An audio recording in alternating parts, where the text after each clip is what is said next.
Si en el 11M se pudieron colocar una serie de pruebas falsas con las que construir la versión oficial de los atentados, fue porque previamente se procedió a una sistemática y concienzuda destrucción de todas las pruebas reales. En cualquier crimen, lo que se hace es partir del escenario del crimen para llegar a los culpables. Aquí, en el 11M, los escenarios del crimen fueron destruidos. Los vagones atacados fueron desguazados en un tiempo récord. Las muestras recogidas en los vagones desaparecieron. Las actas de recogida de esas muestras no están. Los análisis de esas muestras fueron escamoteados. No quedó nada porque había que construir una versión oficial, y para poder construir esa versión oficial, primero había que destruir todo aquello que pudiera llevar a la explicación real de lo que pasó el 11M. Después de los atentados del 11M, los restos de los trenes fueron desguazados y achatarrados, en lugar de conservarlos como prueba de cara al juicio, como exige la Ley de Enjuiciamiento Criminal. Sin embargo, el análisis detallado de la documentación aportada por Renfe y de las hojas de características de los propios vagones revela que, además, durante el proceso de achatarramiento y desguace desaparecieron más de 90 toneladas de material, cuyo destino se desconoce. Nada de todo eso fue entregado a los peritos encargados de determinar durante el juicio del 11M los explosivos utilizados durante la masacre. De los focos de explosión de 4 trenes y de los cientos de miles de fragmentos que pudieron haberse utilizado para determinar qué explosivo se utilizó en los atentados, no quedó prácticamente nada. Todo el material de algunos vagones fue reducido, en algunos casos, a un clavo oxidado. Cabe preguntarse dónde están todos los otros restos recogidos en ese foco o en los demás, y de los cuales nunca se llegó a adjuntar un listado al sumario. No solo desaparecieron las muestras recogidas en los trenes, tampoco las actas de recogida de esas muestras fueron adjuntadas al sumario, ni tampoco aparecen evidencias fotográficas con que esa recogida pudiera haberse realizado. Esas muestras hubieran debido enviarse al laboratorio de la Policía Científica, que cuenta con costosísimos equipos para determinar los componentes químicos encontrados en los focos de explosión, pero no se enviaron.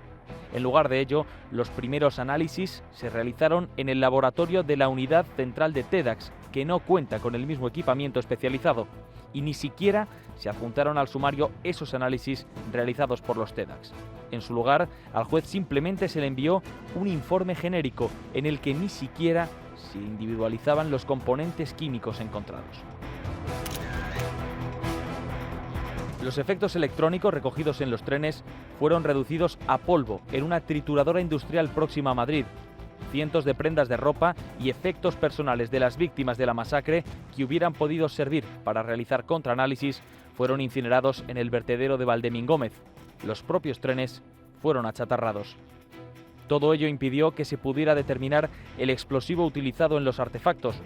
Cuando las acusaciones pidieron en el juicio que se realizasen nuevos análisis, la policía se limitó a entregar un escueto puñado de muestras previamente lavadas con agua y acetona, de cuya procedencia ni siquiera estamos seguros.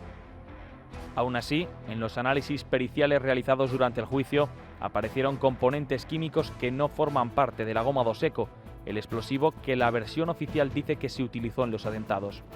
Y pese a todo este despropósito, el tribunal del 11M dio por buena la explicación oficial y dictaminó que en los trenes de la masacre había estallado goma Doseco. Pero la labor de destrucción de pruebas no fue perfecta. En realidad, uno de los vagones atacados, el 11M, sobrevivió a esa destrucción. Y este medio, Libertad Digital, lo encontró, pasados los años, en un cobertizo de una empresa subcontratista de Renfe, donde había permanecido arrumbado. Ese hecho fue comunicado a la opinión pública, pero la Fiscalía General del Estado y el Gobierno del Partido Popular, en lugar de utilizar aquella prueba que había aparecido para instar la reapertura de las investigaciones, permitió que también ese vagón terminara siendo achatarrado.